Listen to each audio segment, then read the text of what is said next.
Hi, everyone, and welcome again to another episode of Gaudium at Spez22.com, Podbean podcast, and YouTube video. Welcoming my guest of honor today, Dr. Michael Hanby. Many of you are already familiar with Dr. Hanby's works, from Communio to New Polity, to a whole range of, I can't even keep track. Front Porch Republic, all kinds of places that you publish. Dr. Hanby is Associate Professor of Religion and Philosophy of Science at the Pontifical John Paul II Institute for Studies on Marriage and Family in Washington, D.C. And we are here today to discuss his latest article. This interview is part of my Communio podcast series of podcasts. Latest issue of Communio, Education, in the summer. It's December, but we're dealing with the summer 2025 issue of Communio, and his article is entitled Quorum Deum, What is Education and Why is it Catholic? So, Michael, welcome to the show. Thank you, Larry. It's always good to get the band back together. Yeah, and we're joined by my partner in crime, Dr. Rodney Howsare. So thanks, Rodney, for showing up again today. I always like having Rodney on board for these Communio interviews because he's actually a much better Communio theologian than I am, and he still has his toes entrenched in the academic world, in the academic pool. Thanks for helping me out with all these interviews, Howsare. It's always great to have you here. So anyway, yes, we're going to discuss this article. I'd also like Mike to discuss, if we can, after we get done talking about your article, I'd like to discuss AI. I've had so many people write to me and say, "Oh, you're doing Hanby. You're doing Hanby." Ask him about AI. Ask him about. Everybody's obsessed with AI. So, They are. and perhaps rightly so. So we'll get into that. But let's dive into your article here on education. What is education? Why is it Catholic? Uh, I'll start by you make some distinctions right at the beginning between education and what you call conditioning, that we've opted for a model of conditioning rather than education. You talk about nobody asked the question of what education is. You talk about the default atheism of our secular culture. You quote Peggy talking about how we no longer have a Christian mystique. You know, what's interesting about Peggy, everyone quote, and you can comment on all this, but I'm already on a riff. But, everybody will quote Peggy and say, this is similar to what Peggy meant by a mystique. But very few people actually unpack what Peggy meant by a mystique. And he clearly wants to indicate we no longer have a Christian mystique. Peggy's point, it seems to me, is it goes beyond him simply saying, oh, there's a zeitgeist, there's an ethos. His concept of mystique is deeper than that, insofar as I think what Peggy is asserting is that ultimately everything is theological. Ultimately, there's a spiritual, theological, metaphysical claim being made in every single ethos, which is what raises it to the level of a mystique. And so, what we're dealing with here in this debate over education is a set of competing metaphysical claims, a set of competing theologies, if you will. Anyway, that's my way of setting things up. So go ahead and you can start the conversation, Dr. Hanby, if you want. Well, I mean, I think that's a pretty good summation. I would agree with it. And another way of putting it would be also to say that if everything is theological, I'll back up. If there's no outside of creation, which is another way to put it, right? There's nothing, including thought, including history, including nature, including political order, that is not in its inmost being touched and affected by its being from God. Yeah, yeah. Right? Then, first of all, there's nothing that escapes a theological and metaphysical purview. And this is irrespective, of course, of whether we acknowledge this, whether we see it, whether we believe it, whether we understand it, which most of the time we don't. Secularism is fundamentally a denial of this very reality. It's a denial of reality, if this is what reality is. Yeah, right. But it also means that things in themselves have a meaning beyond themselves. that they bear witness to and that they point toward, and that it takes a certain kind of intellectually and spiritually formed judgment to suss that out. And that both that understanding and that judgment is what is largely lacking from education in general. And the article is not just about the crisis in Catholic education. The article is, in one of the ways to describe one of the theses of the article, is that because there is a crisis in Catholic education, there is a crisis in education.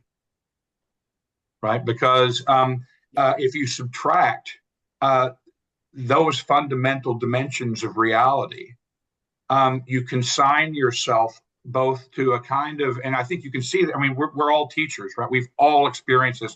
We've received year upon year waves of the kids who are the product of 18 years of public or parochial education. And, good luck detecting the difference. We've all experienced receiving these kids who don't know anything, right? I mean, it's no longer the case. There was at one time some agreement about what it meant to be educated. And as a teacher, you presumed that student X had read book Y. Now, at no level of education can you presume anything about what anybody knows, or for that matter, what they can do, right? Can they piece together a cogent English paragraph? Yeah. So on the one hand, you have an absolute evacuation of the very substance of education. I mean, public education, education in general is in the hands of uneducated people for the most part. It's quite astonishing. But they also come without any, or rarely. There are exceptions to this, and occasionally a good teacher can awaken something in a student, or a student who's searching has the good fortune of bumping into an old-fashioned teacher who cares, and they get an education by accident. But that's pretty rare. For the most part, the mass-produced students of our educational system are absolutely listless about their own educations. They've been given no serious existential quests or questions or noble aims to pursue. This is and I'm only saying things that you as teachers know quite well. This is a certificate to enter the workforce, or a means to an end that, if it can be achieved more efficiently, say via AI, not to anticipate our later conversation, then so be it.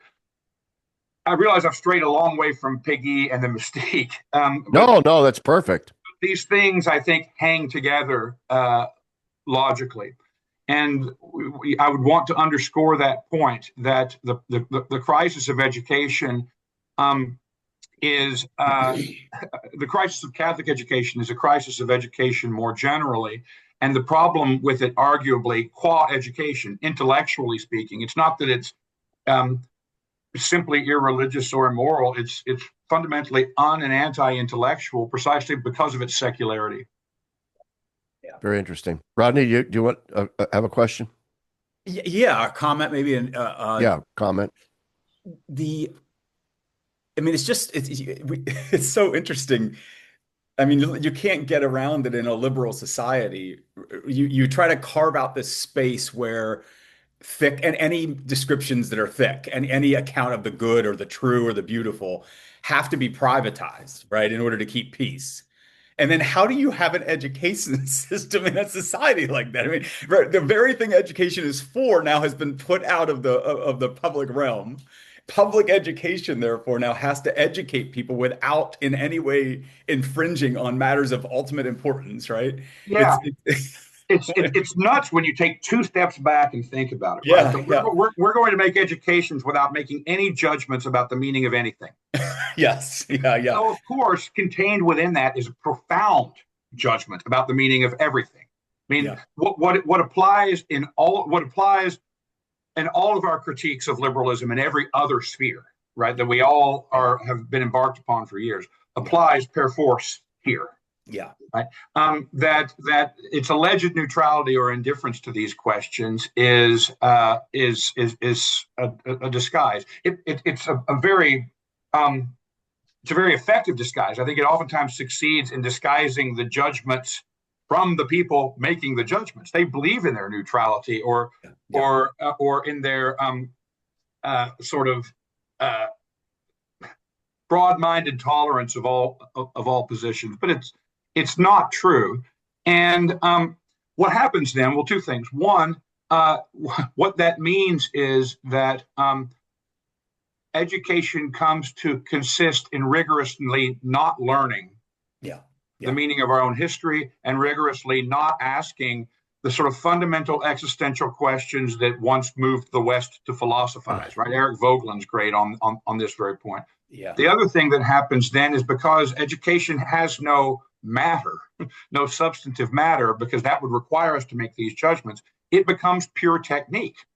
Yeah. Right? It becomes a kind of science allied with sociology and psychology. And so suddenly, at the end of the 19th, beginning of the 20th century, you began to see the development of the quote unquote science of education. Yeah. And the emergence, and it's not an accident that this happens during the progressive era, right? When the bureaucratization, when rule by experts is seeping across every sphere. Suddenly, you then get the emergence of colleges of education, right? That perpetuate really the emergence of a kind of education industrial complex, right? That control. It's true. Right, Yeah, that yeah, I controls like teacher that. training, that controls certification, that controls methodology, that controls, that supplies people for administrative positions where school districts require certain educational certifications to qualify. It ends up constituting this monopoly, perpetuating this empty system. Yeah. And unfortunately, too much of Catholic education has sort of unwittingly, I think, in an attempt to equal. And this goes back to the very origins of the Catholic school system in America, to provide schools equal to the public schools. And so, inevitably, most people involved in Catholic education are not people who have deeply studied philosophy, history, literature, theology, people who are humanistically and philosophically trained, who bear within their themselves a Catholic vision of reality. They're people who have been conditioned by the education industrial complex. Yeah. Yeah, I mean, you mention in here, and I'm gonna come back to this liberal neutrality in a second, but you do mention in the article, you say that when Catholic education simply sort of views itself as a kind of add-on, add-on to a secular substrate, that the faith can't help but seem and look ridiculous. Because it's a strange juxtaposition of oppositional mystique. So that's sort of my first point, that in confirmation of the point that you make about, Catholicism, as Bill Portier would say, is just sort of Jesus sprinkles on secular ice cream.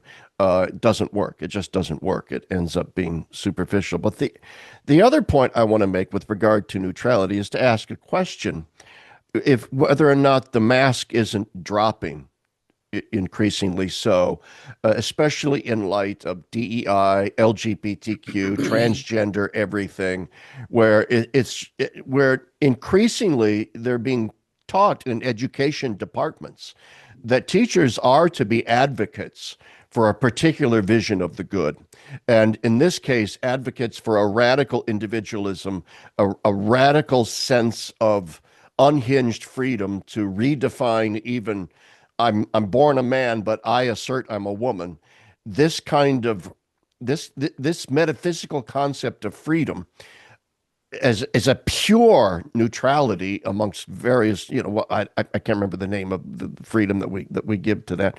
But the fact is, I'm not so certain that liberal education even pretends to be neutral anymore. No, I mean, and in some ways, that's though it is a tragedy and a great source of anxiety for parents. who have to somehow shepherd their kids through a disintegrating civilization. Christopher Dawson makes the point that um, uh, that education is the means by which a civilization um, uh, passes itself on to the subsequent generation.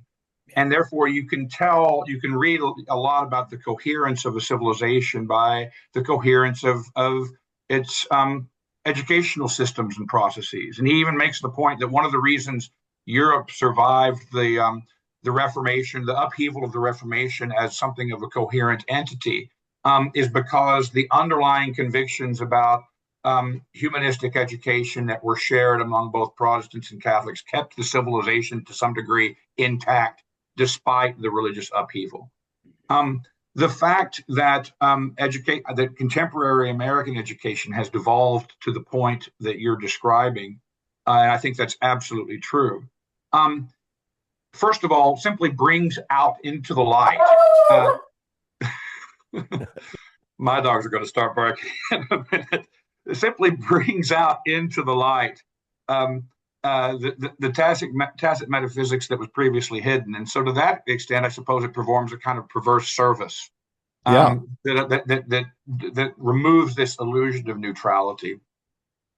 The other thing that it does, of course, is that it compels us now to think about this question, the question of education, the question of Catholic education, in ways that perhaps we thought we didn't have to do when the myth of neutrality was more believable than it presently is. But I totally agree with you. Now we're seeing that, and Dawson's point, right? Dawson's point about education being the means by which civilization transmitted underscores why it's so important, particularly if you have civilizational revolution on your mind, to seize control of it. Right, because this is how you're going to form the next generation in the shape of this brave new world, and that's clearly been exposed and is happening. But there's an opportunity in that. I mean, there is a renewal going on, and a movement even within Catholic education, perpetuated mostly by lay people and mostly outside of the diocesan system of Catholic education that's existed since the 19th century, although there are some bishops and some schools who have been much more positive and turned to embrace this. There was already a movement of renewal going on that I've been involved with, some of my friends have been involved with, new schools springing up that are both returning to older methods and traditions, but are also quite creative. I have several former students who have founded these schools, and that was before the empirically obvious upheaval of the last 10 years or so. So the state and rapidity of our civilizational fragmentation is tragic, and as difficult as it is to negotiate for so many people, is also an opportunity. For something that's already taking place, a renewal that's already hopefully beginning to take place. Yeah. Rodney? Larry, go back to your question, which is really interesting, about whether, does it even pretend to be neutral anymore or whatever. I mean, it's so interesting how it doesn't, right? It doesn't, it doesn't. Yeah. I mean, you've unpacked this, Michael, elsewhere, but this is already baked in to liberalism from the beginning, right? And we see how it kind of plays its way out. It has, in other words, if you set the end as a kind of negative, right, we're the ones who don't pass judgment, we're the ones who aren't doctrinaire, right, et cetera, et cetera. We're not fascists, right? Exactly. I mean, so I remember when was it Obama interviewed the first time he ran for president, and some Rick Warren, I believe it was, asked him, when does human life begin? And his answer, brilliant American answer, that's above my pay grade, that just warms everybody's heart when a president is so humble and the epistemic humility of epistemic humility, right? I mean, but when you start to now get to the place where what is a man and what is a woman, that's above my pay grade. What's a pedophile? when do we get to the place where we say, well, that's above my pay grade, right? I mean, that's where I think you're onto something, Michael. Like, how far can this go before anybody is no longer fooled by it? I mean, it's become obvious that this is an ideology, and it was built in from the beginning. And then you have to ask yourself, like, if it's not okay to be doctrinaire in public, why is it okay for a church privately to be doctrinaire? And I think this gets to something in your paper that I really appreciated, Michael, the two-tier thing, where we Catholic schools are just going to teach liberal education in all of the disciplines, and then we're going to tack a theology course on top of it. That actually makes the problem worse. It's Yeah, not have a theology course at that point, in my opinion. I Well, mean, Howsare, it's like when we were at DeSales and somebody in administration at DeSales said justified hiring non-Catholics in non-theological disciplines on the grounds of, well, there's no such thing as Catholic computer science, is there? yeah. So that statement all by itself indicates what's wrong with Catholic education, as you're rightly indicating here, I think. yeah. One of the things that's been really interesting for me to discover, and I'm not to the bottom of this yet, but for me to discover as I've begun to sort of look into the sort of historical origins of American Catholic education, is the extent to which this problem is baked into it from the very beginning and sort of built into the structure of the school system. I mean, it's a central moment in the history of Catholic education in this country is the Third Council of Baltimore, 1884, which is a really fascinating time in the history of the American church. I mean, the growth after waves upon waves of European immigration has just been exponential. The pastoral challenges that confront that the bishops, mostly of Irish descent, this is not unimportant here, are confronting are enormous, and it's pre-Blondel.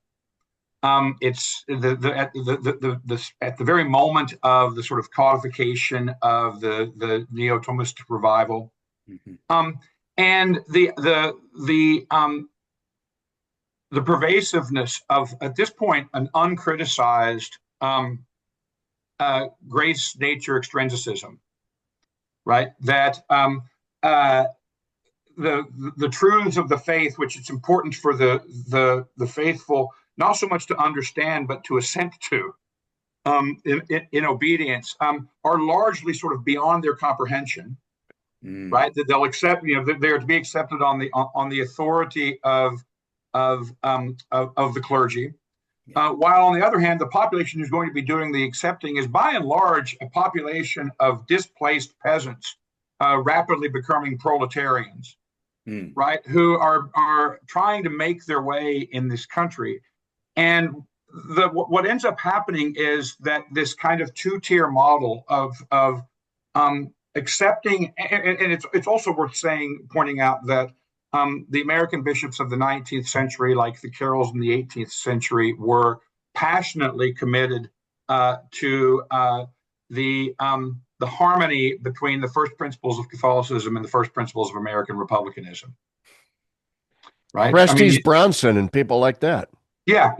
So the idea, and this is also just before, the condemnation of Americanism as well, right? So the idea that you put all that together in a stew, and you have a school system that is, on the one hand, that's kind of cross purposes with itself. On the one hand, its function and purpose is to help this massive immigrant population assimilate to American life, right? To become productive, well-adjusted, patriotic Americans. While on the other hand, sort of preserving them from the perversions of both the latent Protestantism or worse, the religious indifferentism of the emerging progressive education. And the solution to this, in accordance with the kind of two-tier Thomism, is to sort of keep grace and nature distinct, right? The sphere of the natural looks, and education belongs to that.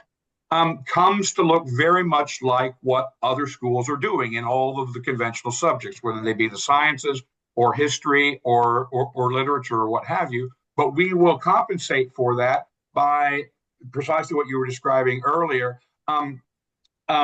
Super adding, as it were, Yeah. Catholic catechetical instructions. So there's built into this a kind of conflation, really a lack of philosophical concern with education as such, and a tendency to sort of conflate Catholic education with catechesis, Yeah, rather than go ahead, sorry. Well, this is just such an enormously important point. I underlined it and wrote key, grade, all this next to it in my notes. This where you say that the massive Catholic educational system that emerges in the United States. It's a success story and on the pure level of metrics of numbers of students and all that.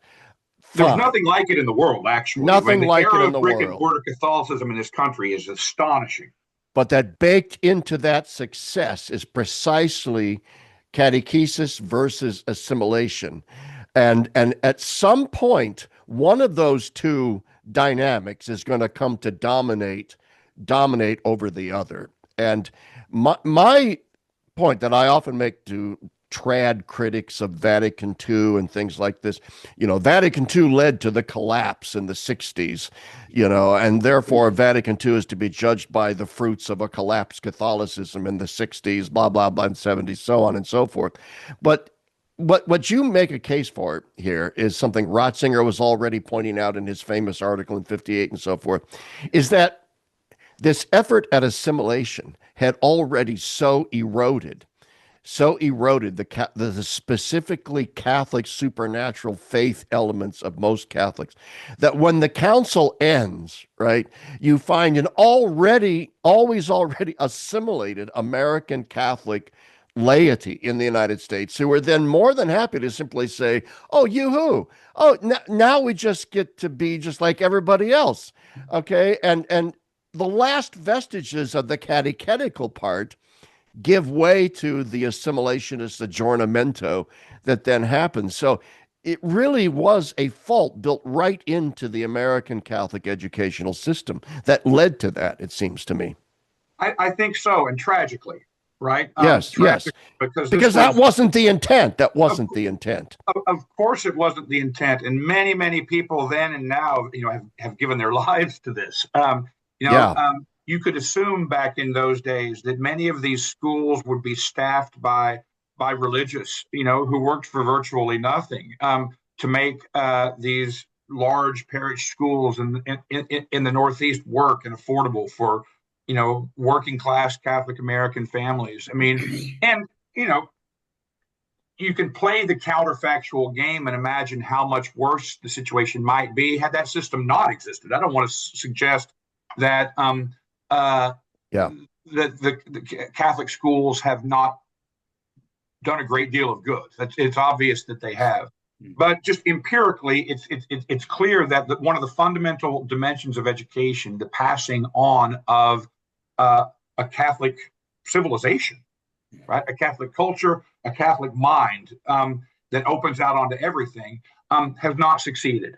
Right. And I think that failure is built into the very structure, the sort of two-tier or extrinsic structure of it, which inadvertently and tragically, oftentimes, I think Rodney was getting at this, reinforces kind of the separation of faith and life. Yeah. Right. The compartmentalization of religion, not just in the sphere of education, but in all the ways that, our critiques of that kind of two-tier approach to the grace nature question arguably have done, when faith is an add-on, it becomes fideistic. That's right. And as fideistic, it doesn't pertain to reality or truth. And you mentioned in the article that a true teasing out of what it is that we are to think in terms of metaphysics and theology is the question of truth, and yet it never in the Catholic educational establishment.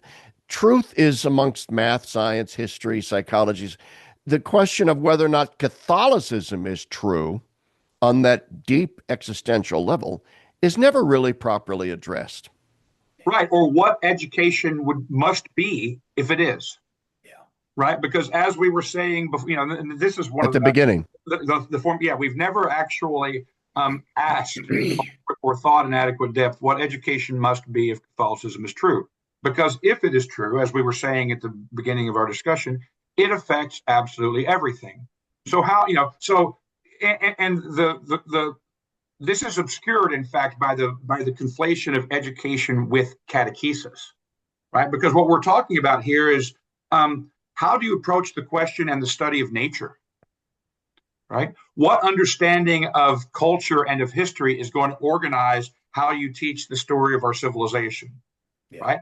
I mean, there's a reason why there's a year zero. Right? There's a reason why there's a year zero. Why after the incarnation, everything preceding it is reinterpreted as an anticipation of it, and everything that follows upon it bears some relation, positive or negative, to it. It's because the coming of God into the world is the most, and the advent of the church following that is the most decisive event in human history. It's the key to the meaning of the whole thing. Where is that in the curriculum? Right. And that doesn't have to be simply the object, what we teach. It should be the formal principle that organizes everything, how we think about everything. Yeah. That's just, as best I can see, utterly lacking, right? If human beings, or for that matter, if the world is creation, that means that meaning is not extrinsic to it, right? Which means that something like form or logos inheres in things that ought to be visible in the study of nature. I mean, this is stuff that you and I have both worked on for years, Larry. Yeah. Right. That's right. Yes. And yet, you couldn't tell the difference between the way a Catholic school teaches science and the way a secular public school teaches science. So in the beginning was the cell, and eventually cells add up and they create complex machines. There's a Amen. fundamental re-entry into and reconception of reality at the most basic and also most comprehensive levels that has to take place for Catholic education. And that's that's not just a work of educrats, right? That's a philosophical and theological work. Well, let me raise a practical question. Then, Rodney, I'll turn it over to you because I know you probably have some more questions too. But I want to raise a very practical question, which is that all of this is great on the theoretical level. I think we all agree there's this crisis in education. The barbarians are at the gates and inside the gates, and nobody seems to give a whit about theology, philosophy, metaphysics as a guiding principle. Blah, blah, blah. Okay. But where do such people come from? In other words, to counteract that. Gute Leute muss man haben. Gute Leute. Where do we get the gute Leute? Where do they come from? When you have an entire culture dominated by digital barbarity, okay, and the dumbing down of our senses in this therapeutic model, it's such people to staff our educational system are not going to be, growing like weeds everywhere. You're going to have to cultivate them somehow. That's my first point. Where do we get such people, gute Leute? Second, let's put ourselves in the place of the principles of a Catholic high school, let's say. Gone are the religious orders for staffing these things cheaply. We have to pay lay people. We have to pay health benefits. We have to maintain enrollments. We have to maintain tuition. And yet the clientele from which we're drawing, they're all infected with the bacillus of modern Baconian concepts of education. Okay, so we have to cater to that. If we start teaching them Dante and Aquinas and Augustine as revolutionaries that are going to transform, then we're going to hemorrhage students left and right, and all we're going to be left with are a bunch of uber Catholics, the residue left, and you can't afford that. So no, that's a long-winded sort of because I know some of my listeners who are Catholic parents out there and maybe Catholic educators are saying, well, that's all well and good, but how does this work? Rodney, were you going to take that?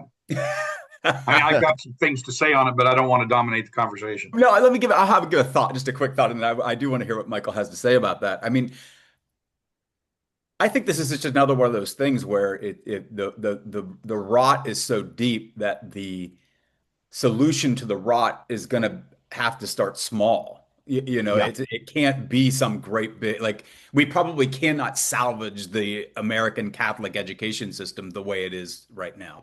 Right. That's the rot is so deep that we don't even know it's rot, right? So I think what Michael was saying before about some of his students starting these little different alternative kinds of school, because what we're seeing, and you're seeing it in the culture in a kind of really interesting way. Vervaeke talks about a meaning crisis. And it's not just a meaning crisis that people like us are aware of. It's a meaning crisis that more and more ordinary people of the streets, especially young people, are really beginning to see that life, when you're not allowed to ask the deepest questions about the meaning of life, life becomes really dreadful. You can't, I don't care how much technology and money we have, life still is dreadful if there's no meaning. And so I think on the one hand, let's not try to fix the big thing. Let's try to do little things. But then on the other hand, there's hope in the fact that it really does seem the promises of liberalism are starting to be seen as just vacuous, and people are looking for something else. I completely agree. I mean, in this, we have to continue to divest ourselves of the Americanist idea that one found expressed differently, but in mirror perfect reflections of each other in sort of left and right Catholic publications. The idea that our responsibility is sort of to manage the imperium, right? I'm drawing on kind of Rodnerian language here, but there aren't, and not because principally because there aren't levers to pull. Or if there are levers to pull, there's no one powerful to pull them to affect that kind of systemic change. What we're talking about is maintaining a faithful witness and keeping alive a memory and a tradition as best we can. And I think there's already, as I mentioned earlier, of movement underway to do this. I mean, there are new, and even here, there's always going to be a difference in these individual projects between the form of the good and life as it actually is in the cave.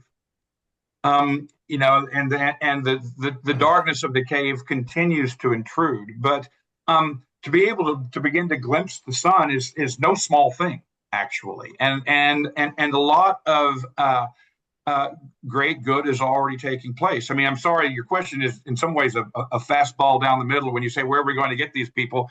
The John Paul II Institute. Well, Yes. I mean, we're launching an MA in Catholic liberal education to help further this line of thinking, to help prepare people either to teach or to help create these schools or to get involved in curricular reform. And we're not the only ones. I mean, a lot of Newman list, I can't think of the exact name. Newman Guide schools are beginning to form these master's programs for this purpose because there's such an obvious need and such an obvious opportunity. I do think you have to start very young, right? I mean, we have to raise our children in a Catholic way with Catholic imagination. So when they get to higher levels of study, the soil is fertile. Yeah, I agree. Right? And yeah, that's essential. The other thing, though, that I would say just about the first part of your comment, Larry, I think I obviously am not proposing simply that we retreat to Dante and St. Thomas. I actually think that at the appropriate moment, students absolutely should read Bacon. Mm-hmm. Right? They should learn the Baconian vision, but they need to understand it philosophically so that they can critique it, so that they can see its pervasiveness around it, so they can see what its nature and limits are. I mean, one of the things that hasn't come up yet in the conversation, but I think is absolutely important, is that education has to engage. I think of Hegel's famous definition of philosophy as the comprehension of one's own time in thought. Mm-hmm. Right? We have to engage with the world and the time in which we live. We have to be able to make critical philosophical judgments about this. Yeah. So I'm very Newman-esque in this. Yeah. This is fantastic because that's why when I tossed out Augustine, Dante, Aquinas, that was just a shorthand way of saying a classical education. We're going to have a classical education. And I'm glad you seized upon this, because one of the things that I am constantly trying to look into, and I get questions from people about this all the time. What is the value of some of these classical schools that are rising up? Are they truly classical in the sense of, like, as you just said, engaging actually the people of your time, as Plato did, as Aristotle did, as Aquinas did, as Augustine did? Or are they simply parroting certain paradigmatic figures on the grounds that, well, these are like the signposts of a certain way of tradition and thinking, and so we're going to. But but I would argue that the deficit of so many of these classical schools is precisely their lack of engagement with modern thought. Mhm. That they should learn Bacon. They should read Rousseau. They should read Locke. They should read Hegel. They should read Descartes. They should read Loisy and George Tyrrell and Blondel and all of them, in order to steel man the intellectual current of modern. In other words, there has to be an element of an intellectual genealogy that is presented to our students in a way that disabuses them of the progressive narrative of time and history that liberalism is based upon. Then out of that soil will emerge a truly sort of Catholic encounter with these things. So I'm not a huge fan of some of these classical school type. Am I wrong? Um, I mean, I don't want to impugn. I mean, I don't have any specific examples to ready to hand. I think your concern about classical schools is legitimate, right? You could have this. The point is not simply to recreate the sort of fortress mentality where you teach a very narrow conception of the tradition and then pull the drawbridge up behind you, Yeah, yeah, to the world. yeah, The point is to engage the world that you necessarily live in yeah, with a profoundly Catholic imagination. And I think for that, exactly what you're describing is essential. And I've tried to build that into the various curricula that I've helped to develop. And it goes back to what we were saying earlier about the meaning of history, right? And here I both agree and disagree a little bit with Christopher Dawson, who wanted to make the historical study of Christian culture the organizing principle of a new. I agree with that, but history can't be, and he has had a sociological bent as well. History and sociology can't be first philosophy. They never, in fact, are, because they always depend upon metaphysics, yep, right? So what we need is a conception of history informed by these philosophical and theological judgments. If it's true, once again, that the world is creation and God has entered it in a decisive way in the incarnation, then it really does make, right? This isn't just a literary device. It really does make the pre-Christian pagan tradition a kind of preparatio or anticipation that has to be sifted, of course, yeah, right, for Christianity. And it does make everything that followed upon that event and upon the emergence of Christian culture bear a relation to it in some way. That is especially true of the modern world, yeah, right? Which Yeah, is yeah. in some ways constitutively an attempt to domesticate, negate, control, limit um, uh, uh, the sphere of God. This is Yeah, this is something that has to be um, learned and thought through, not just learned in terms of these are the facts and now this is the information that I process. You know, this is integral to thinking about the meaning of our own historical moment. mhm, And I think it has to be absolutely central to Catholic education's rethinking of itself. yeah. So yeah. it's a long-winded way to say of saying you're exactly right. I think critical here, and I'm going to turn it over to Rodney in a second because I don't want to dominate the conversation either, but critical here is the insight of Augusto Del Noce, that since scientism is kind of like the new metaphysical religion of our society, what that then involves in the sort of the study of history, especially the history of philosophy, is a periodization, and the periodization is always progressive. The realm of animistic religion, followed by mythology, followed by theology and philosophy and so forth. That mirrors the growth of a child from infancy through toddlerhood, through adolescence, and into adulthood.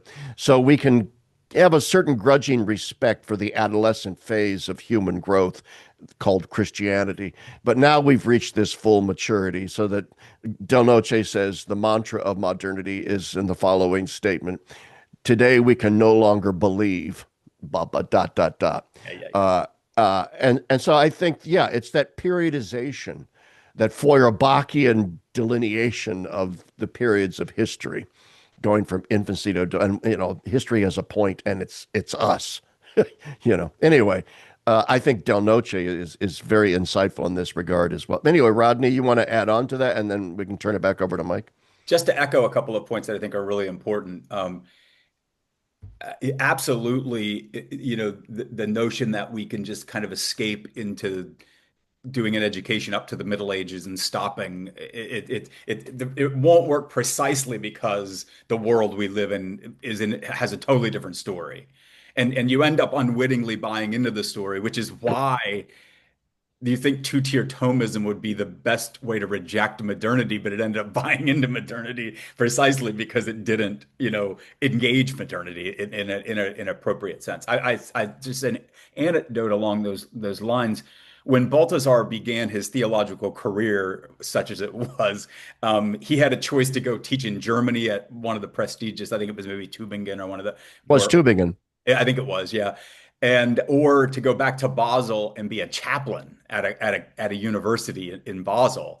And he opted for the latter because he couldn't bear being around Nazis, for one thing. And he just didn't, I don't know, I don't think he loved the German, system and all that stuff. So he becomes a chaplain at the University of Basel, and he starts a little, like, he's basically a glorified campus minister. And it's so funny. One of the first things he does is he starts a reading group. And the first thing they read were the works of Nietzsche. He has a student named Robert Rast at the time who talks about this in one of his, like, he writes a little memoir about Balthasar, yeah.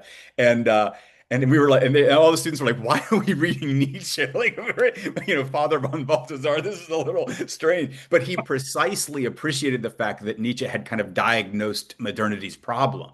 And he wanted the students to see, where are we right now? And Balthasar thought that Nietzsche understood that better than most Catholics, where we are, the indebtedness of Kant to the Christian tradition, for instance, and those kinds of things, right? So I think absolutely, in order for a Catholic school to do the kind of thing we would want it to do, it would have to both steep people in the tradition, but also make them aware of where we are. The second point I want to make, and I think this has been implicit in what we've been saying, but it's really important, is that the crisis kind of comes from both sides that you're addressing, Michael. On the one hand, the eclipse of God, the irrelevance of God to larger and larger swaths of our being and our lives. But on the other side, of course, is the modern truncation of reason. That there, Yes. we've cut the eros, the natural eros that a human being has for permanent things. We've basically told people that they don't really have that eros, or that eros is dangerous because it leads them to speculate about really big questions that are going to make them intolerant, and et cetera, et cetera. Illiberal thoughts. Yeah, absolutely. I mean, imagine, like, if you were trying to train people in a sport, but you didn't tell them what the goal of the sport was. Right? That you never told them that the goal of basketball is to have more points at the end of the game than the other team. I mean, they can get out there and bounce the ball, and all sorts of shenanigans could happen, but that's how we're doing education. Yeah. We're educating people as if there is no endpoint to it, or if we tell them the endpoint, it's going to cause us to think that some people are better than others. Which in sports we're still willing to do that, but in education we're not, and that's just a deep, deep problem. How dare one flower grow 2 inches taller than the rest? Yeah, yes, exactly. Right. Yeah. Yeah. Reminds me of the old Rush song called Trees. Do you guys remember that?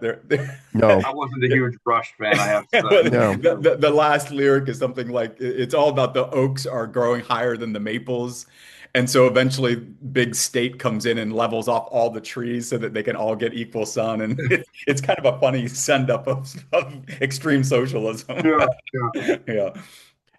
Yeah, I'm not sure where to run with that, except first of all, I agree with you completely about the problem of the truncation of reason, Yeah. right?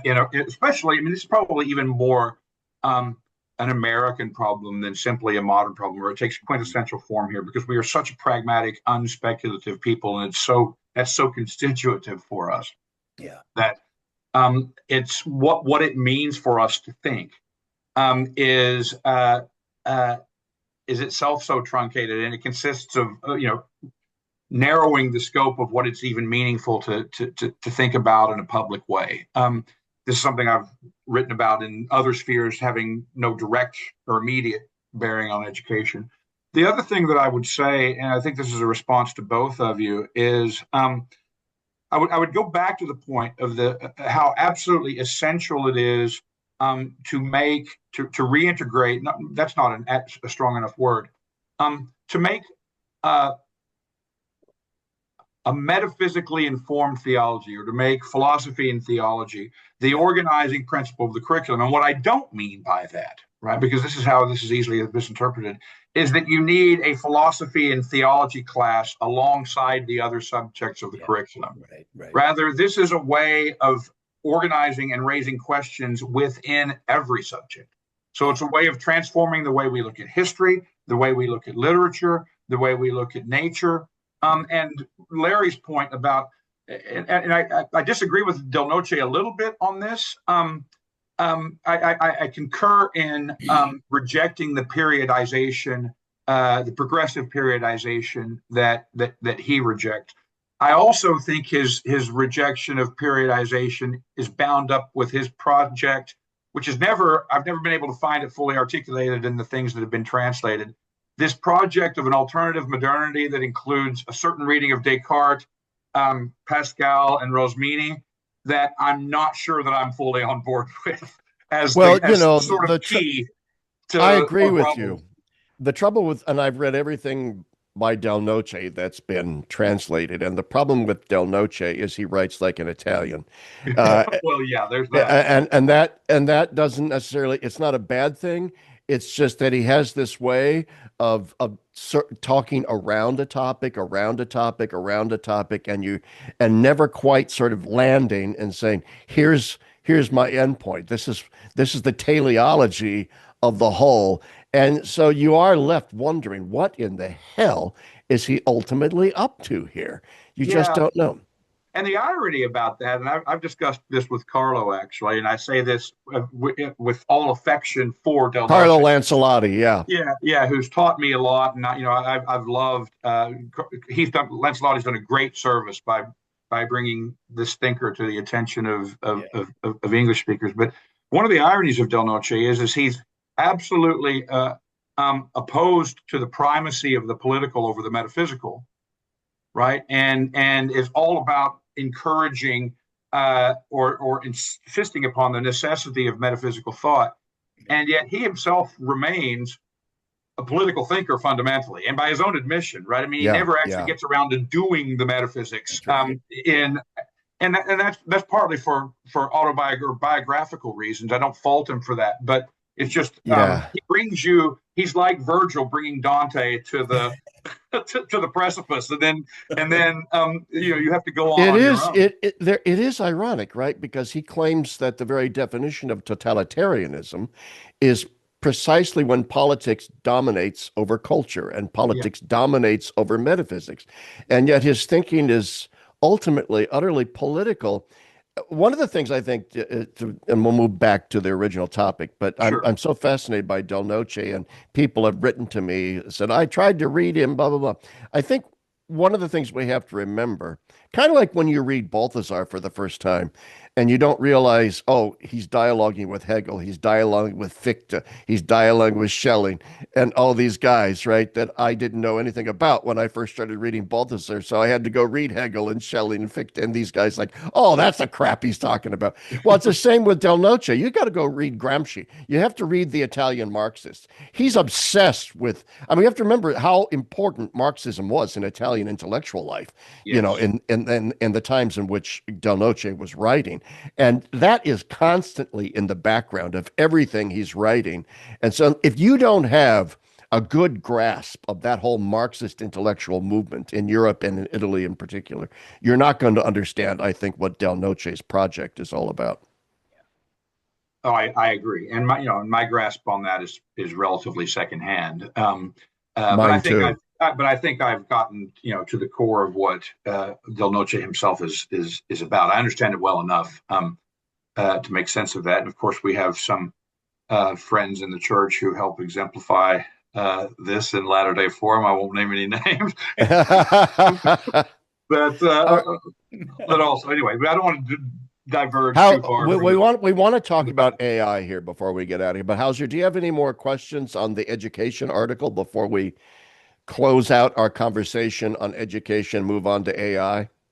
No, just to say that I think actually the transition is not probably going to be that rough because the phenomenon of Yes. AI is precisely almost the apotheosis of all that we've been talking. I mean, it's a certain understanding of reason that we've had before there was AI.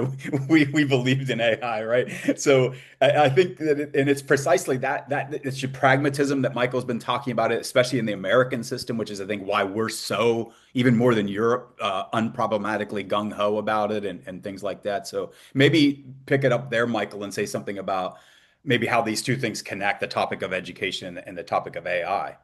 Well, I think you're exactly right. It's funny, Larry mentioned at the top of the show, I guess, as you say in the biz here. He mentioned at the top of the show that his readers, his listeners, are sort of besieging him with questions about AI or wanting to engage on this. I'm getting the same thing. I have a steady stream of requests to write or to speak about AI, which is really forcing me to think about this. It's on everyone's mind. Aren't you going up to Hope College, even that Calvinist place to give a I've talk on? already been. Oh, you already were Yeah, there. yeah. I went Yeah. earlier in December. An old friend of mine that I worked on the St. Jerome School with runs this Institute for Catholic Thought at Hope and invited me up Yeah, my to talk friend, on my this. friend Bernie Franceschi, who's a follower of this, was talking to me on the phone last night about your talk at Hope, and I couldn't remember whether it was coming up or whether it had already happened. But anyway, go ahead. Yeah, I've run into Bernie at about three different. He gets around to Oh, Bernie. Oh, by the way, places. He's coming. He's going to be at my place in March for our Gaudium et Spes gathering. You should come up, Michael. Oh, I might. Let's talk about that offline. Offline. It Okay, almost yeah. makes me think there are certain Catholics who seem to be able to sort of bilocate.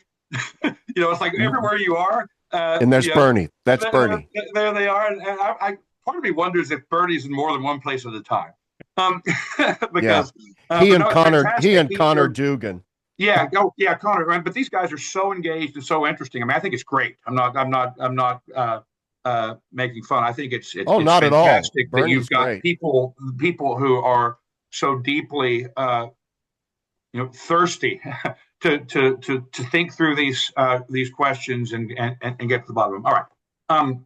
So enough of that. What was the question? AI. AI. Yeah. AI and education. Yeah. Well, I completely agree. I'll see if I can weave it back into the question of education. But I think you're spot on, Rodney. I mean, one of the reasons I had that long wind up is that every time I speak or write about this, my thinking about it develops by like a degree, right? A couple of inches here and there. And one of the things I've realized along the way is that this AI is not the beginning of a process; it's the culmination of one. Mm-hmm. Right? Artificial intelligence, that is to say, intelligence reduced to reckoning with consequences, as Hobbes put it, or computation, has been with us for a long time. Which means, I mean, it's interesting if you think about this with respect to the likely effect of AI on the workplace. right? That people involved in so-called brain work, the so-called creative class, who seem to be about to be rendered obsolete by AI, in a process that mirrors what craftsmen and other manual laborers experienced in the 20th century, right? They were already essentially, in many cases, or industrial line workers, right, were already performing machine labor, a kind of labor, an assimilation of themselves to mechanical processes that were simply lying and were simply awaiting a better machine to come along and replace them. I think we're experiencing the same thing in the world of so-called brain work, right? That already much of the so-called intellectual work that's performed in our culture is essentially artificial intelligence. It's the cognitive equivalent of machine work, the destined to be replaced, which means that that there are two ways that one can be rendered obsolete by AI. You could be rendered obsolete by AI because you're already doing the kind of thinking, that so-called thinking, that a machine can do better. The other is that you're doing the kind of thinking that is unintelligible and has no place within the world that's dominated by this. I would like to think that's us. But the difference would consist in something that we've already talked about and that Larry brought up earlier. I mean, when you think about AI, it's an intelligence entirely divorced from intellect, which is to say, from understanding. It cannot even conceive, much less ask, what is true in more than a functional or factual sense. Right. So it reduces the true to the factual, or to the relationship between factual data. I mean, this is what datification simply consists in.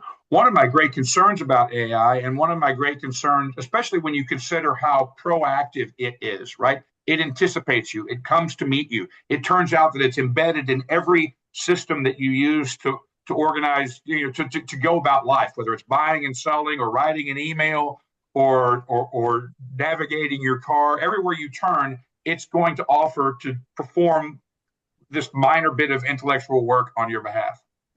And so what is likely to happen to us through its intrusion upon our lives is something also analogous to the way that the human manual labor gets conformed to the rhythms of a machine in an industrial manufacturing process.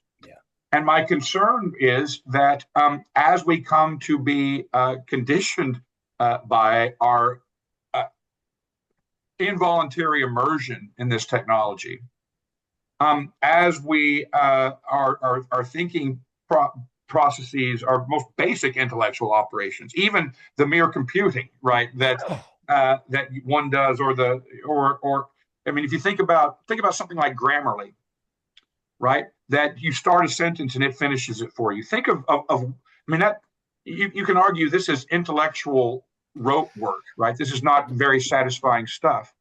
But understanding your own language is pretty foundational to a lot of higher level operations. I mean, you guys have studied Latin. I mean, did you ever think before you did how many different relations can be signified by a preposition? Oh, yeah. And the process of having to think about that. Well, AI is going to relieve us of the burden of thinking about that. It's going to relieve us of the burden of really thinking at all.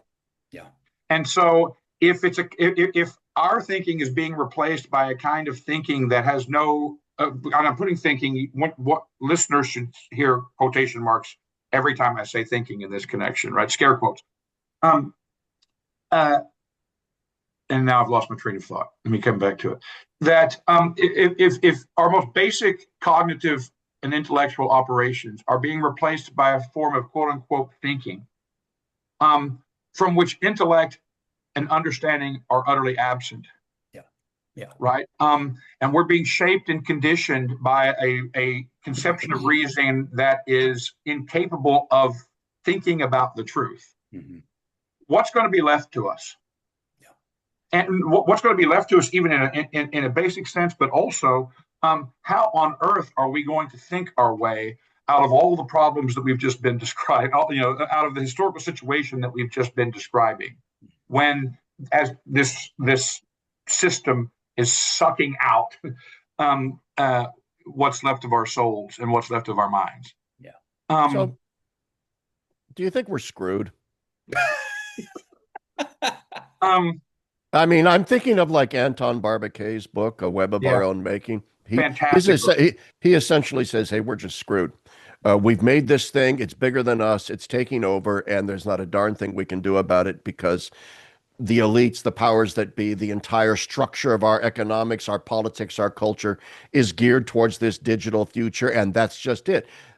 We're going to be what's going to come after the destruction of who we are? We don't know, but it's coming, and there's no way to stop it. What do you agree with that? Yes and no. I mean, I don't think that I think we're dealing here not with a kind of um, mechanical, efficient causality from which produces the future from the present with an absolute deterministic necessity, right? What Right. we're talking about here is a kind of form in which, inside of which surprises can spring up. I mean, this is part of the structure of living in creation, is that there's a kind of novel ex nihilo quality about it that continues to surprise, right? So there are I wouldn't say I can't say with confidence what absolute confidence what the future holds. There's a certain logic in place that obviously tends in that direction. Whether it will fulfill itself or realize itself completely, um, uh, who knows? I Well, think it.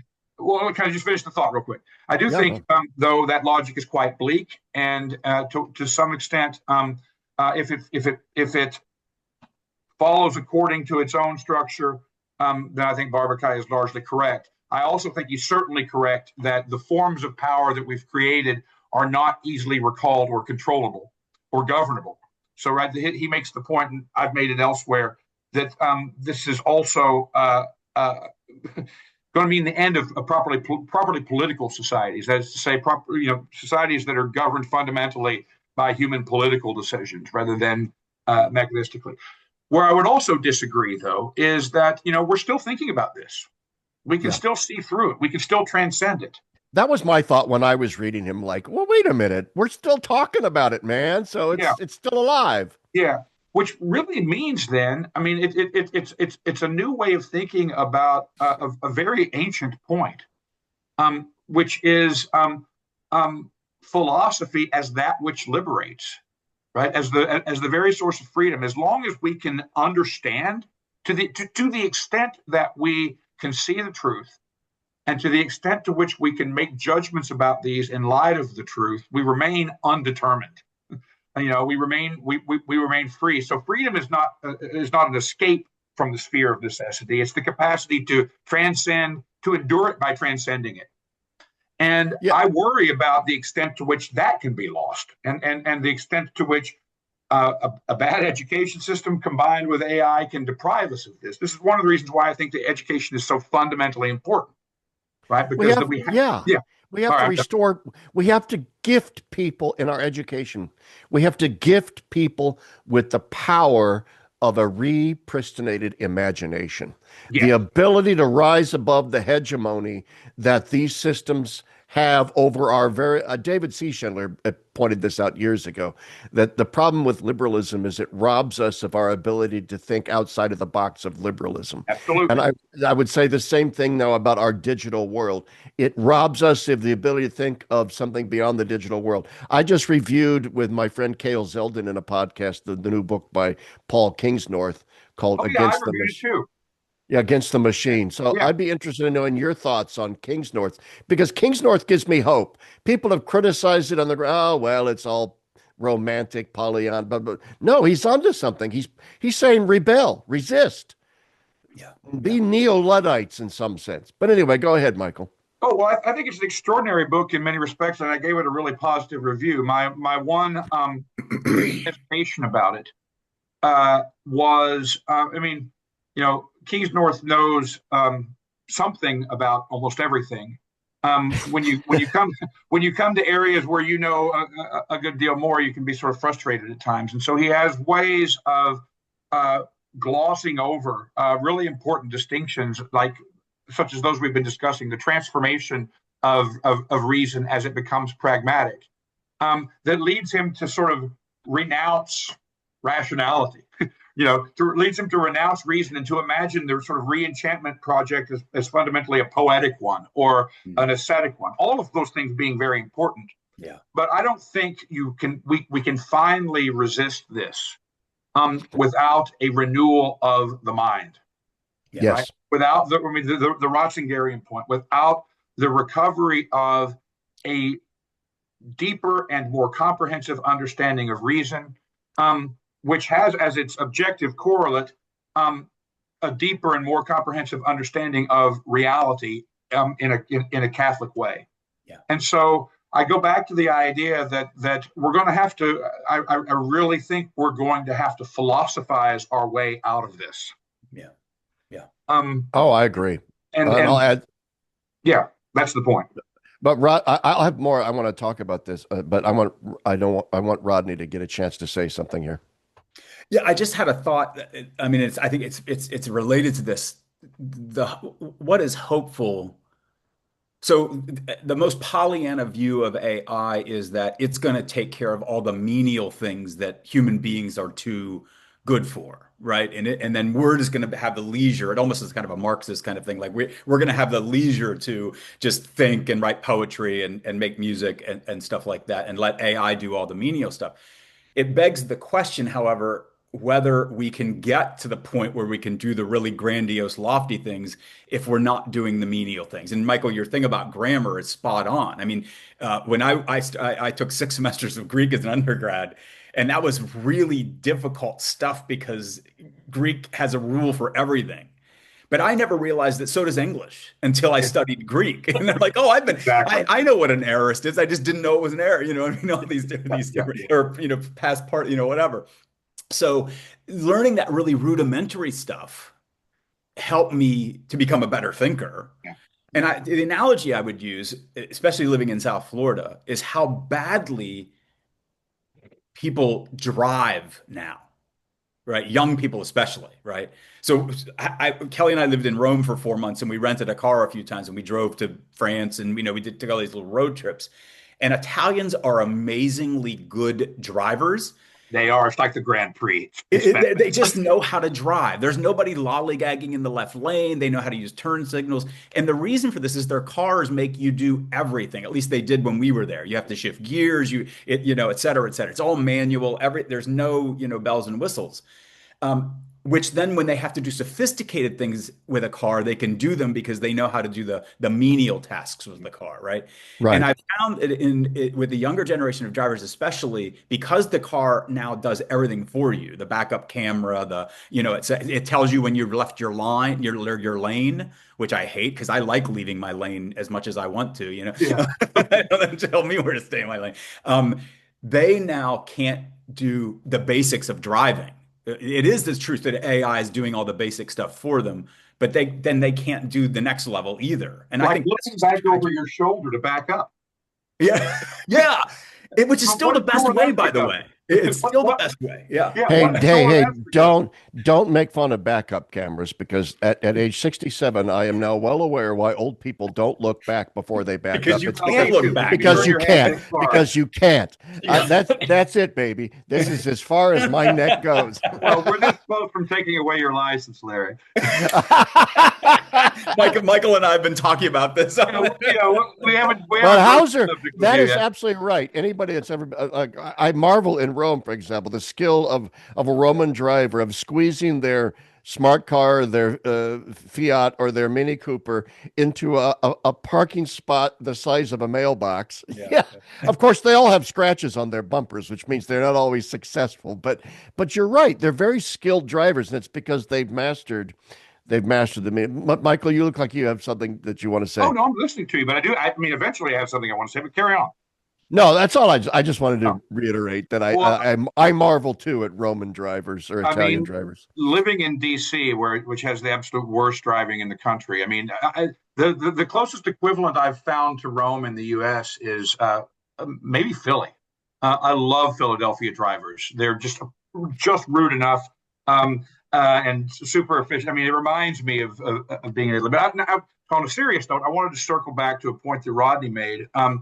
I just had I was up in New York this past weekend at a conference and had a somewhat of a friendly but protracted disagreement with Saurabh Amari on precisely the point you were raising about the Catholic thinkers imagining that AI is going to bring about a kind of Marxist liberation from sort of The mechanized menial. labor, from the Yeah. menial, and free us for our creativity. And he's advancing this thesis somewhat tentatively. You know, in fairness to him, I think he's not. I don't know how fully confident he is in it, and he wants to continue to think about it. So I don't want to impute to him something that's too hard and fast. But and in his case, I think it's rooted in an inadequate, partially rooted in an inadequate reading of Hannah Arendt.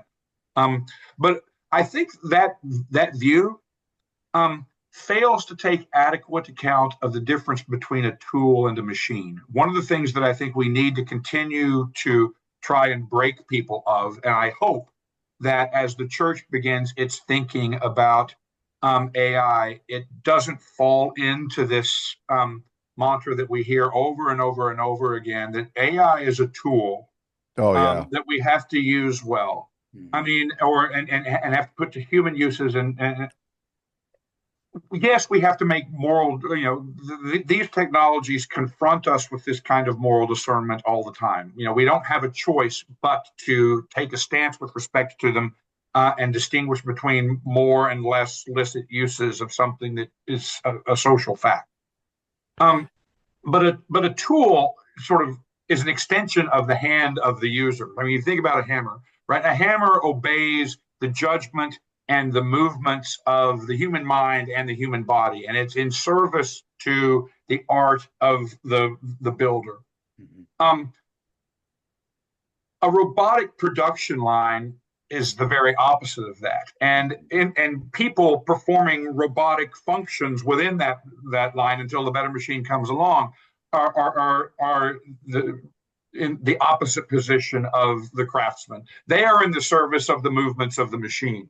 Their movements and their activities, and for that matter, their patterns of thinking, are shaped by the larger processes of the machine itself. Yeah.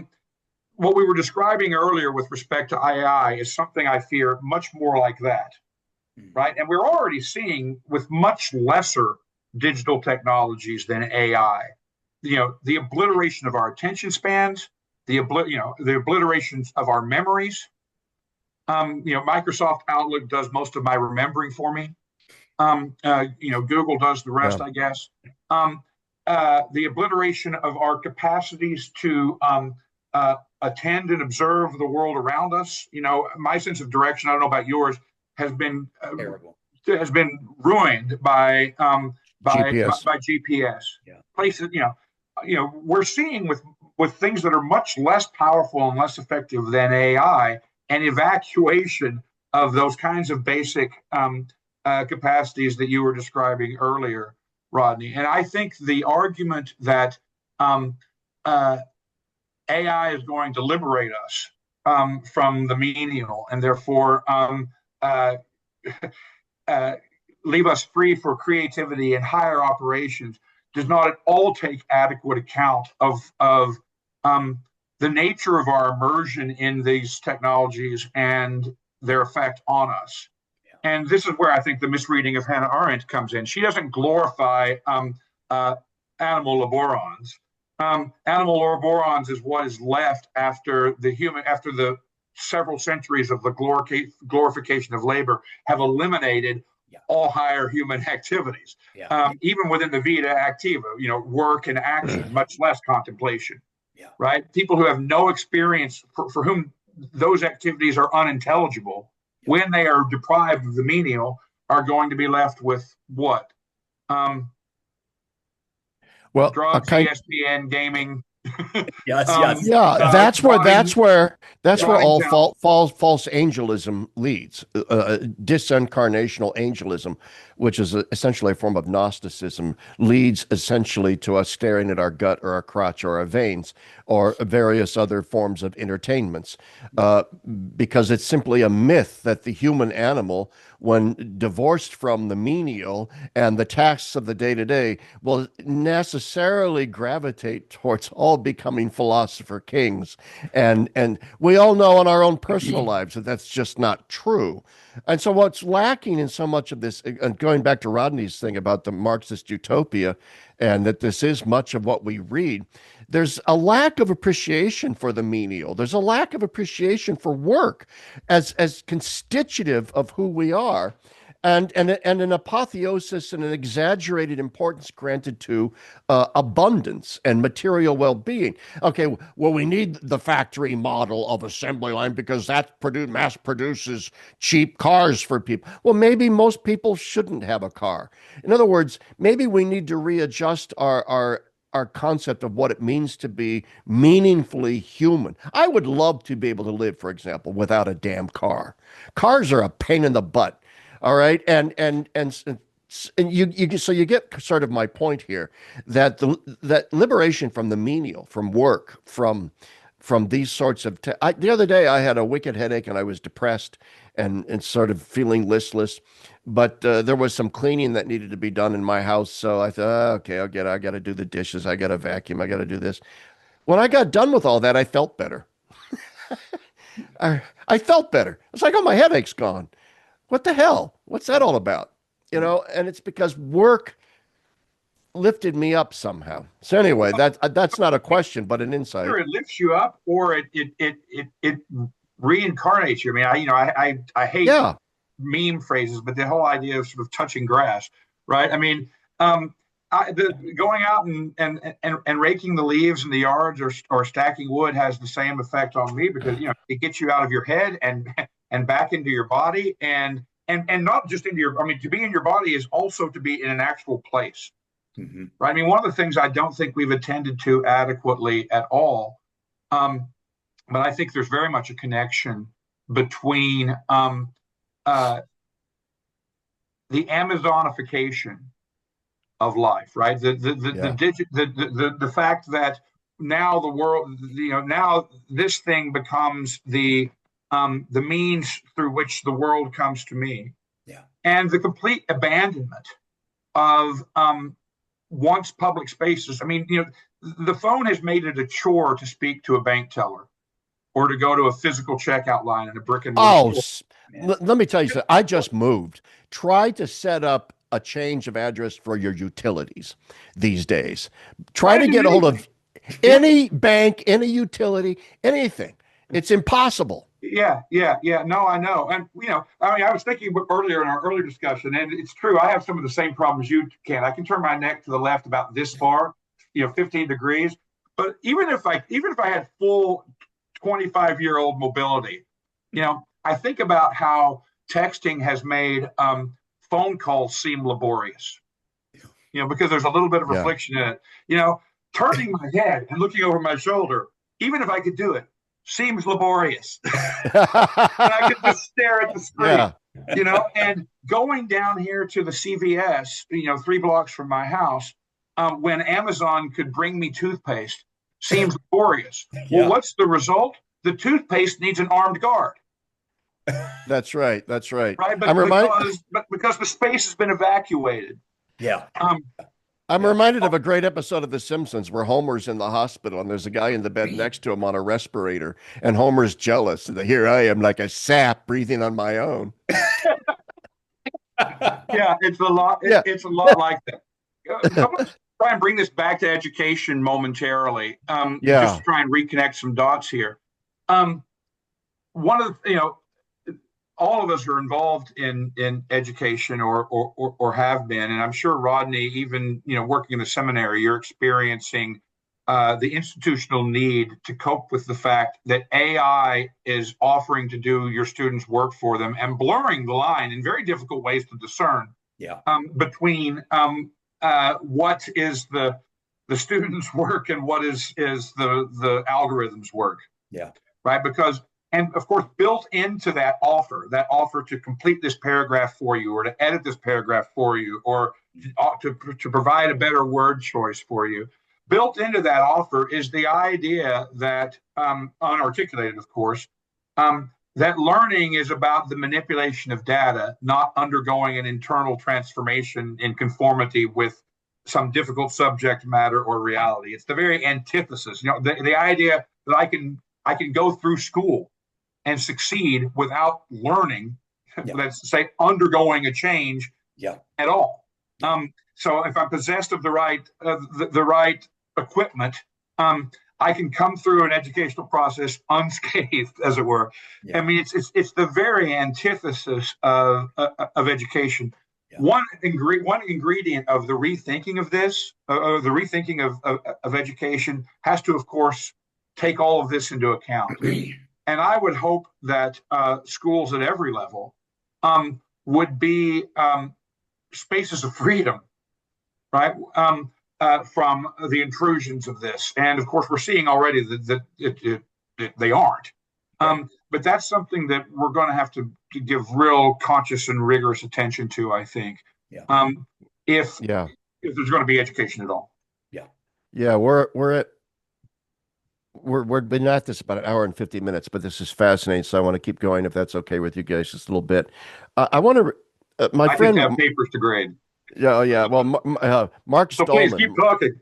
My friend Mark Stallman. I don't know if you guys are familiar with him, but he's big into the Marshall McLuhan and that we are in this digital paradigm and so forth.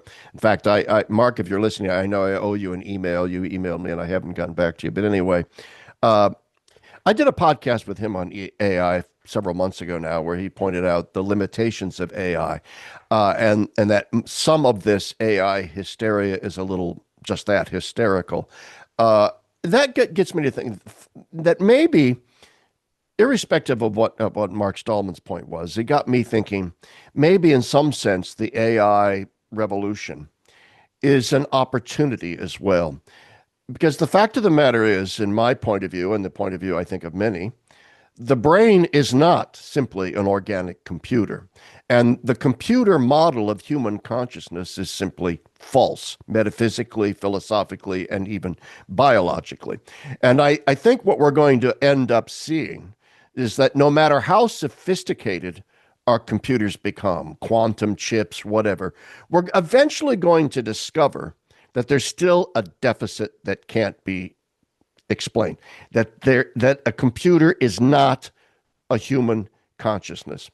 That leads me to the next point, which would be that the rebellion, the resistance to all of this, say on the part of Catholics, on the church, has got to be to double down on the mystical, to double down on the spiritual. And I'm trying to avoid cliches here, but I think on the element of the human soul that transcends the purely mathematical, efficient model of existence. The church has powerful spiritual and intellectual resources in her monastic tradition, in her spiritual traditions, that she rarely taps into. And yet I think it's going to be the path forward. That's not a question, it's just more of a comment. But Michael, maybe you can comment on that.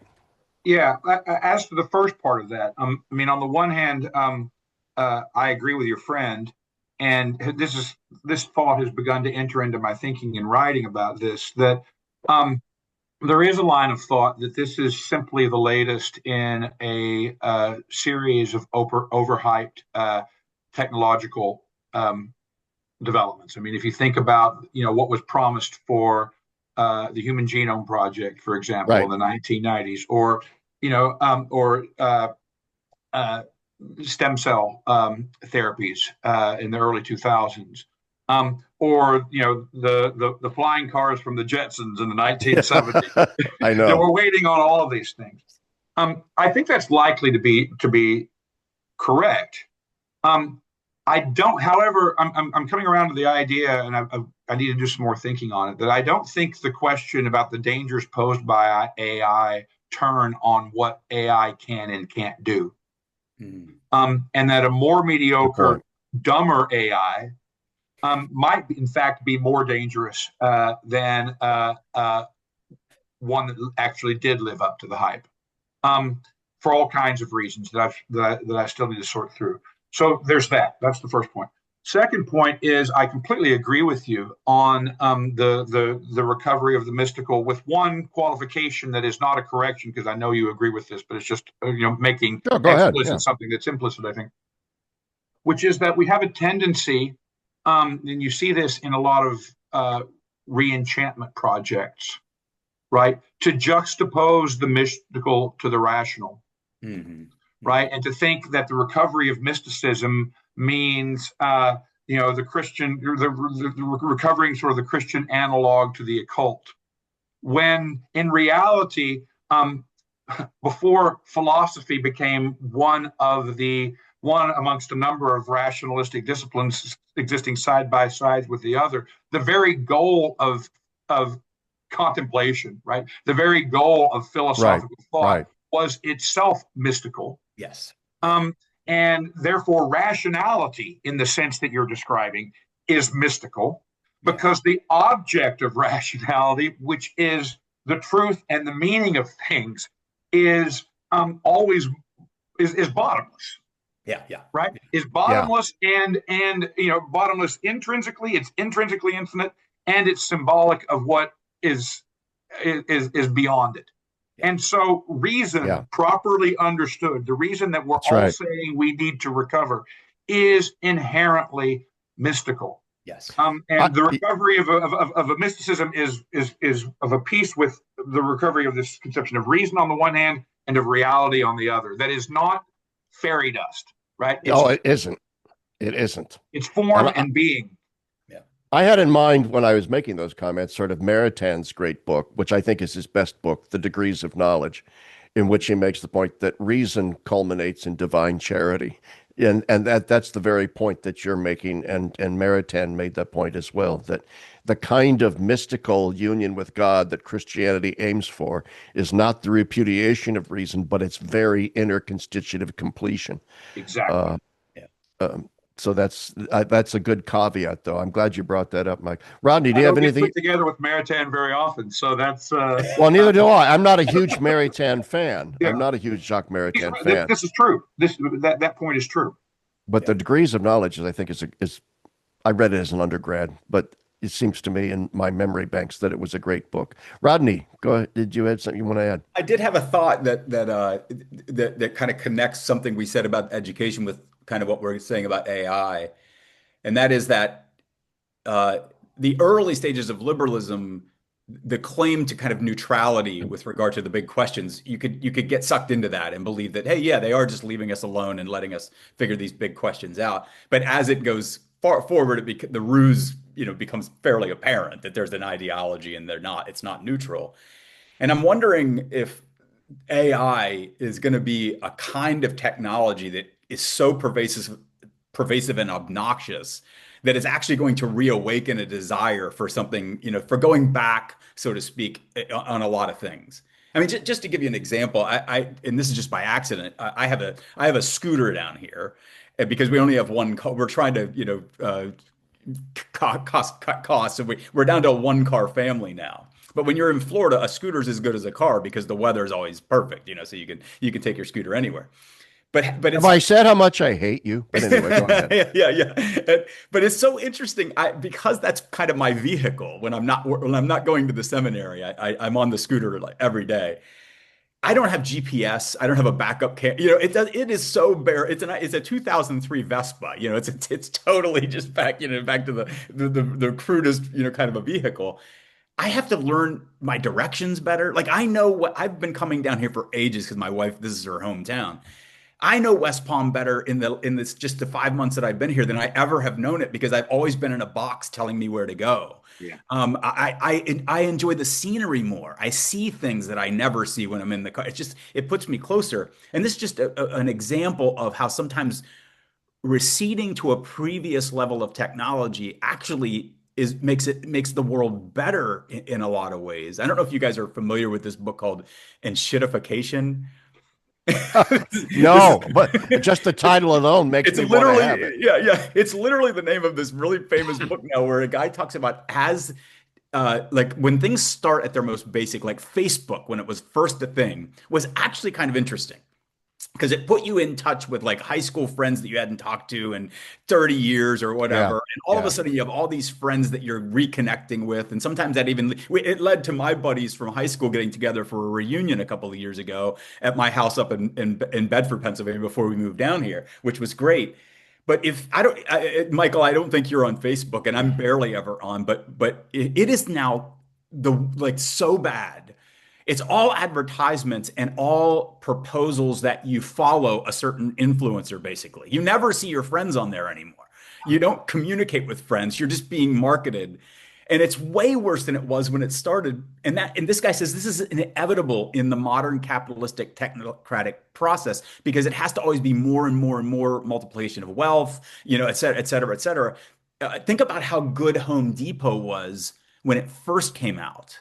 You could go in there and there are 20 people asking you what they could do and help you find screws and all this stuff. And now you go to a Home Depot and you can't find And you any just get screwed. because yes, because they've driven everybody else out of business and now they can afford to not do their job, right? They don't you have no Yeah, choice. And I yeah. think there's something I think that book is actually really onto something that And shitification? it's exactly what it's called. Oh Excuse my man. French. I'm just a No, dope. well, no. This is not a family-friendly podcast, so we can say in shitification. But anyway, our mutual friend John Gribowich, years and years, and he's into all things retro. You know that, right? About Yeah, yeah. John, Michael. I don't know if you know John Gribowich, but he's a priest now. But anyway, he once got at a flea market two rotary phones, rotary diaphones. And I was desperate to have a rotary phone in our house again instead of, smartphones even.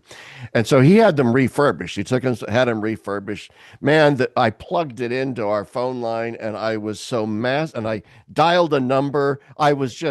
It was the most exciting moment of my adult life, I think, when dialing the rotary phone.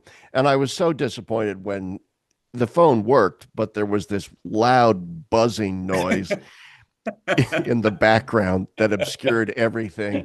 And it's because the phone just wasn't compatible with modern phone lines or whatever. But in other words, You. yeah, exactly. It was, yeah.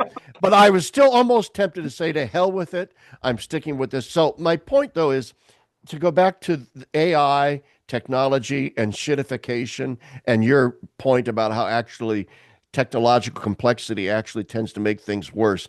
I don't think it was simply nostalgia for my youth that wanted that rotary phone to work. I think there was something about the sheer simplicity of it, the kinetic, tactile need to actually make sure you got your finger in the right hole to dial the. We all had the experience growing up where your finger would slip and you'd have to redial the whole damn number again, right? Well, I was hoping for that to happen. And there's just something better about a rotary phone than this crazy damn thing in my hand, this smartphone. But anyway, that's neither here nor there. I think that's a great observation you just had, Rodney, and I have to get that book now, no doubt about it. Yeah, Anyway, it's not going to be long. I mean, we're about the last people to remember that world, Mm. yeah, right? yeah, The last people who will have had the experience of a bank teller, or my wife's family is in uh, banking, a small town bank back where we grew up, where we do some of our banking. We don't have much banking, um, but yeah, yeah, Such as it but is.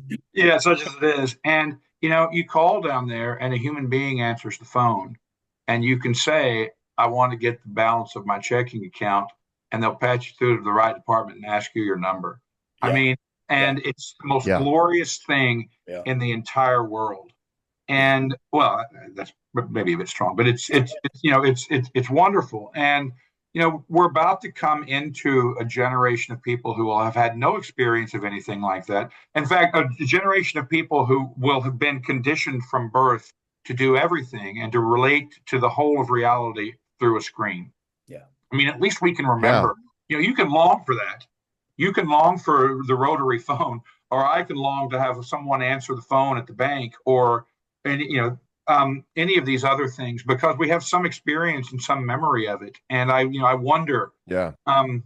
about the effect of people who are born into a world in which into a world that's already thoroughly virtual or almost thoroughly virtual. Will they be able to find their way back? It may be that the process of enshittification will lead to a rediscovery of things that many people have never discovered in the first place. I mean, one of the amazing things about the pandemic, right, and discovering just how fragile the supply chain is, for example, was the divide that opened up between people who still live and operate in the world of things, and those who don't. And young people now, people my son's age, are discovering, maybe a career in plumbing or electricity or HVAC or something that to this point still requires a human. So one of the is something we're thinking about. One of the things that might emerge is that there might be real human economies that reemerge, Yeah. particularly in forgotten places, like in the Midwest, and that aren't invisible to AI, right? Because everything is, it knows all and sees all, and we're all hooked together. But there might be one hopeful possibility is that sort of human forms of association and human economies might emerge in places that AI is largely disinterested in, right? Because they're too insignificant to be of fundamental concern. And so, human nature is pretty, for all of you, back to your earlier question about Barbicai and how inevitable all of this is. I mean, what we're going to confront is someone's used this language with me at this conference I was at last weekend. We're going to test just how much of a backstop human nature is.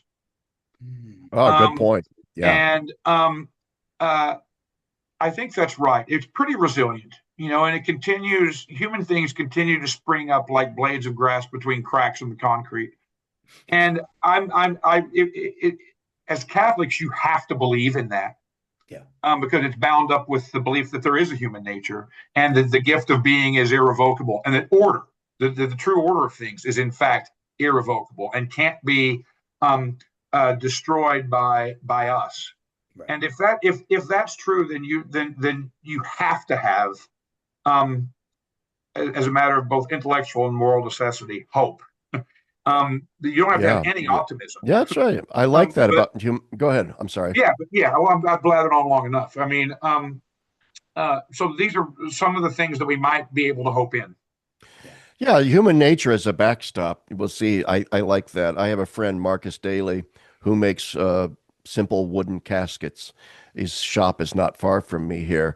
You can get one. It's called at marioncaskets.com. There, I'll plug Marcus's product. And I'll eat one of those eventually. Well, it's a beautiful wood caskets he makes by hand.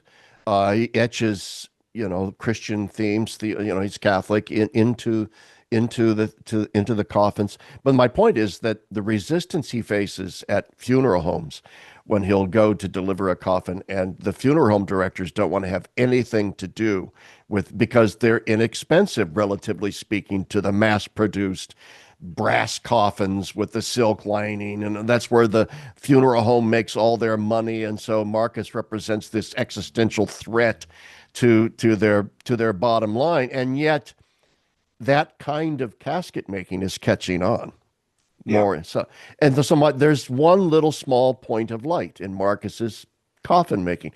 The backstop of human nature is kicking in as real human beings say, I don't want to be buried in a music box. I want to be buried in this simple wooden. Marcus himself was inspired by the funeral of John Paul II, seeing how John Paul was buried in this very simple wooden casket. Anyway, that we've gone on long. Yeah. Oh, yes, he does.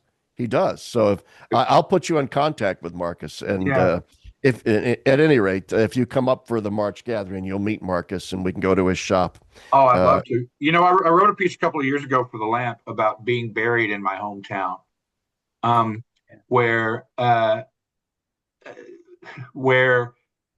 generations of my ancestors and the people that helped raise me that I grew up with in this small town are buried. Where the funeral home has been run by the same family for generations. It's across the street from our little family business that's been run. I mean, generations of them have buried generations of us.